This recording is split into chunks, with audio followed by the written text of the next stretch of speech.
educational process, that was the training, and I think that I think that's good. I think that's healthy. I think it's appropriate. But what do you do when you know what the Bible says and you're reaching into the dark? And what do you do when you're reaching beyond the Bible for God? And when I say beyond the Bible, I don't mean like to set it aside. This is my job. Like, I love the Bible. But if the Bible doesn't lead us to God and we get stuck in the Bible and diagramming the sentences of the Bible and we never get to God, then what's the point? Like, it's just a great ancient book then. And that's kind of where I was. I was like, I kind of understand that. I understand my personal theology. I understand that no two biblical scholars agree on much of anything. And, the things that we find ourselves agitated about in the Bible are the things that scholars have been agitated about for thousands of years. And the things that there's consensus on are the things that we all agree on. And even if we fight each other and somebody wins someday and we have like the de facto way of looking at things, we still have only applied a science to a being that is far beyond us.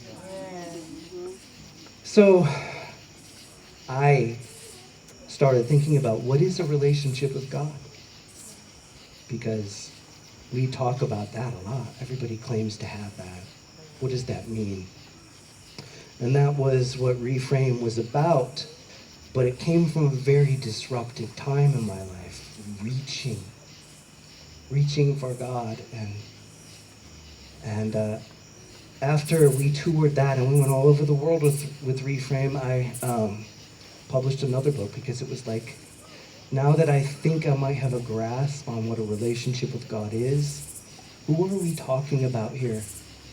How do you describe God? How do you hold that in your mind when it can only blow your mind? And for me, the only way to really look at God in a way that I can understand is to look at Jesus. One of us. God who came to earth to be among us as one of us. And so I wrote this book called Sneezing Jesus. And explored the Gospels, really. It's my best shot at sharing the gospel, and it's my best shot at what the gospel's supposed to do according to the scriptures. And I had to cut that speaking tour a little bit short because my mom got really ill.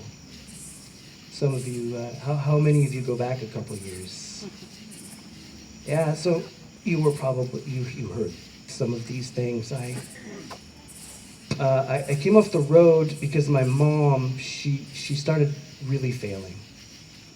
And she couldn't drive anymore, and she hadn't really taken very good care of herself for years. And after my dad's death, she really didn't care for herself well. And so we came off the road, and my brother and I, we started caring for my mom every day, 7 days a week. And eventually she spent a lot of time in the hospital, and then, then you move from a hospital to rehab so you can go home. Some of you know this drill, but finally it was not possible really for her to go home, and so she had the most difficult time adjusting. She never really did. And the problem was she had a really, really fast-moving dementia. Usually it's pretty slow crawl. With her, it was, pretty fast run. And we think, she was having strokes and stuff. But she was basically very, very confused and very terrified. Almost all the time. And at the very end, all the time. And so she went from, the home she was staying in to psychiatric hospital, which was probably one of the biggest mistakes we made. And that didn't do well for her, and so she was back and forth to hospitals. She just never found herself again.